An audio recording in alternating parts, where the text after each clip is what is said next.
ভারতীয় cricket board, ICC, ব্রডকাস্টাররা যারা upcoming টি-20 world কাপকে কেন্দ্র করে কিছুটা স্বস্তির নিঃশ্বাস ফেলেছিল যে বাংলাদেশ খেলবে না ভারতের মাটিতে গিয়ে, সেখানটা একটা রিপ্লেসমেন্ট এসেছে এবং সেই রিপ্লেসমেন্ট স্কটল্যান্ড। সো কিছুটা হলেও বাংলাদেশি দর্শকরা খেলা বিমুখ হলেও, বাংলাদেশের ম্যাচেস গুলো থেকে রেভিনিউ কমে এলেও রিকভারি কিছুটা হলেও হবে।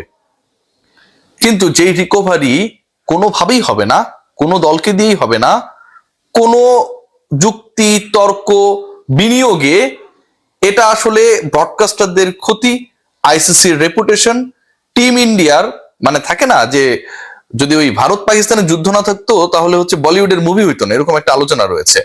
সো ওয়ার্ল্ড কাপে কিংবা এশিয়া কাপে এরকম যে মেগা ইভেন্ট গুলো হয় মহাদেশীয় বা বৈশ্বিক, সেখানটায় ভারত পাকিস্তানের ম্যাচ যদি না থাকে ব্রডকাস্টারদের ওই মুনাফাটা কোনোভাবেই কাভার আপ হয় না।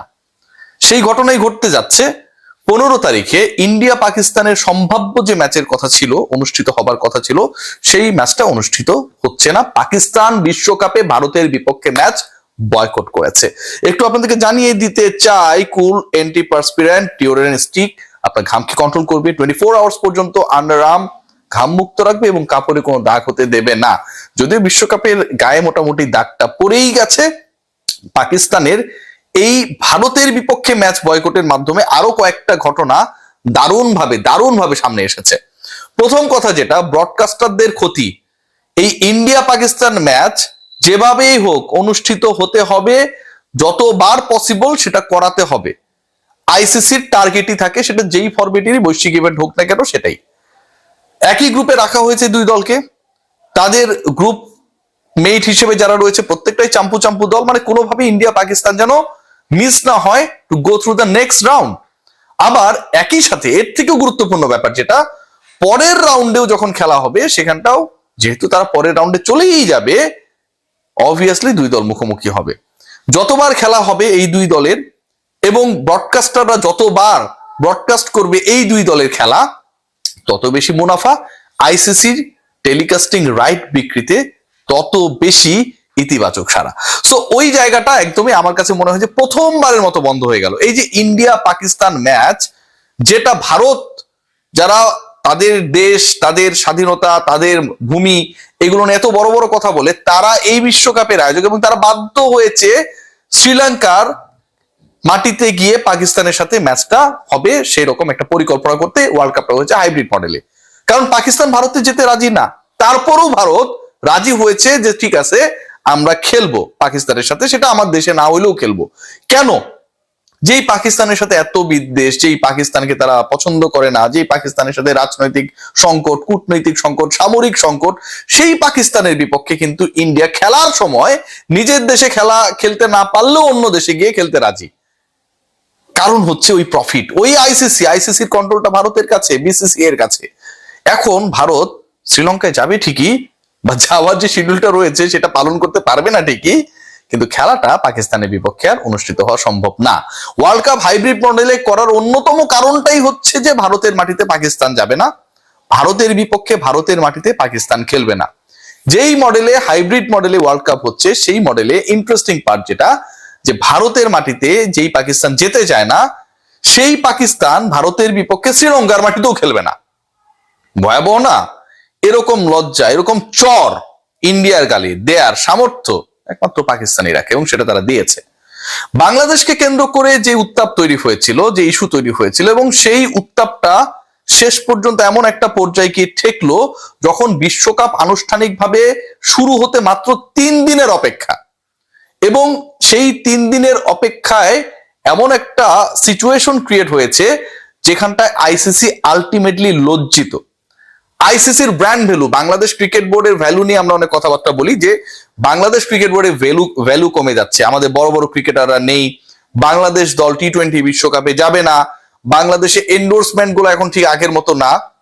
খেয়াল করে দেখুন, ভারত পাকিস্তান ম্যাচ যখন হবে না এবং যখন একটা দল, একটা দেশ এটা মেনে নিচ্ছে, ঘোষণা করছে যে আমরা ইন্ডিয়ার এগেনস্টে ওয়ার্ল্ড কাপে খেলবো না, ঠিক তখন আইসিসির ভ্যালুটাও কমে যায়। কারণ আইসিসির ভ্যালুর সবচেয়ে বড় যে জায়গাটা যেটা ভ্যালু অ্যাড করে সেটা হচ্ছে দর্শক, এবং সেই দর্শকদের আকর্ষণটাই হচ্ছে ইন্ডিয়া পাকিস্তান ম্যাচ কেন্দ্রিক।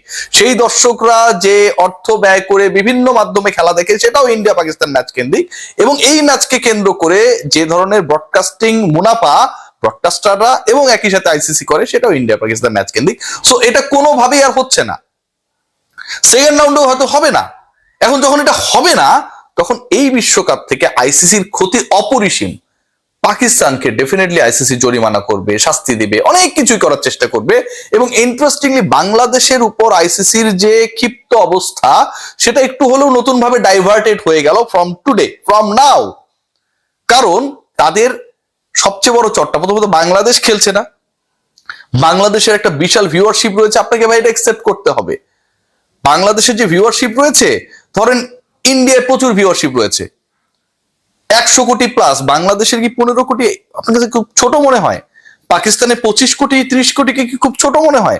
এই যে 45 ক্রোর, অ্যারাউন্ড 50 ক্রোর, যদি বিদেশের যারা দর্শক রয়েছে এই দুই দেশের, তারা যখন ভারত পাকিস্তান ম্যাচ দেখবে না কিংবা বাংলাদেশে খেলাগুলো হবে সেগুলো দেখবে না, তখন কিন্তু এটা অন্য একটা সিচুয়েশন ক্রিয়েট করে যেটা আইসিসি কে বিশাল অঙ্কের আর্থিক ক্ষতির সম্মুখীন করবে, কোনো ডাউট নেই। বাংলাদেশের লাভটা কি হলো? বাংলাদেশের লাভ লসের হিসাবটা করতে গেলে মন খারাপ হয়। বাংলাদেশ বিশ্বকাপ খেলার যোগ্যতা অর্জন করেই তো বিশ্বকাপে গিয়েছিল, সেই বাংলাদেশ বিশ্বকাপ খেলতে পারলো না। সেই বাংলাদেশের মানুষ হয়তো এখন হ্যাপি হচ্ছে যে ঠিক আছে আমরা খেলতে পারছি না, ভারতের বিপক্ষে পাকিস্তান ম্যাচ বয়কট করলো। But end of the day বাংলাদেশকে কেন্দ্র করে যে ঘটনা প্রবাহ ঘটেছে সেটার রেশ কত দূর গেছে একটু ভেবে দেখুন। সেই রেশে ইন্ডিয়া পাকিস্তান ম্যাচ হচ্ছে না, সেই রেশে আইসিসি ক্ষতির মুখে, সেই রেশে ব্রডকাস্টাররা ক্ষতির মুখে, সেই রেশে পুরো ওয়ার্ল্ড কাপকে কেন্দ্র করে যে হাইপার ইস্যুটা থাকে যে ইন্ডিয়া পাকিস্তানের ম্যাচ মেগা ব্যাটেল, এবং যেই ব্যাটেলটার জন্য ইন্ডিয়া পাকিস্তান ব্যাটেলের জন্য একটা নোম্যান্স ল্যান্ড টাইপের জায়গা শ্রীলঙ্কাকে চুজ করা হয়েছে, সেখানটাতেও যখন পাকিস্তান ভারতের বিপক্ষে খেলতে রাজি হয় না, এটা ভারতকে এক কথায় অপমান করা, আইসিসি কে অপমান করা, এবং একই সাথে তাদের টোটাল যে কমার্শিয়াল মডেল সেটাকে হুমকির মধ্যে ফেলে দেওয়া। এটার কোনো উত্তর নেই, এটার কোনো সমাধান নেই। বাংলাদেশকে সরিয়ে আপনি স্কটল্যান্ডকে ঢুকিয়েছেন, আপনি এখন কি করবেন? ওই যে 15 তারিখের ডেডলাইন, সেই ডেডলাইনে ওই পার্টিকুলার মাঠে ওই ফিল্ডে খেয়াল করে দেখবেন সবকিছুই রেডি থাকবে, কিন্তু পাকিস্তান সেখানটায় নাই। শ্রীলঙ্কায় অবস্থান করেও পাকিস্তান পার্টিকুলার ম্যাচটাতে ভারতের বিপক্ষে খেলার জন্য ওই মাঠে যাবে না, তারা তো শ্রীলঙ্কাতেই ম্যাচগুলো খেলবে, শ্রীলঙ্কাতেই অবস্থান করবে, কিন্তু শ্রীলঙ্কাতে অবস্থানকারী পাকিস্তান দল ভারতের বিপক্ষে খেলার জন্য পার্টিকুলার ওই মাঠে যাবে না, খেলতে যাবে না। এর থেকে বড় চর থাপ্পড় দাদা ভারতীয়দের গালে আসলে কেউ কি দিতে পেরেছিল? আমার কাছে মনে হয় সাম্প্রতিক সময় পারে নাই, গাটসি ডিসিশন। বাট বাংলাদেশকে নিয়ে বিশ্বকাপটায় যদি পাকিস্তান যেতে পারতো, যে এলাইটার কথা আমরা দেখেছি সেটা যদি সত্যি সত্যি বাস্তবায়িত হতো, আনন্দের জায়গাটা হয়তো অনেক ভালো হতে পারতো। এখন পাকিস্তান ভারতের দ্বন্দ্ব দেখে আমরা আনন্দিত হচ্ছি, কিন্তু এই দ্বন্দ্বের ফল যদি এমন হতো যে বাংলাদেশ তারা তাদের ম্যাচগুলো শ্রীলঙ্কাতেই খেলবে, যেই দাবিটা আমরা তুলেছিলাম, সম্মান নিয়ে খেলবে, সেই বাস্তবায়নটা যদি হতো, তাহলে আমার কাছে মনে হয় 16 কলা।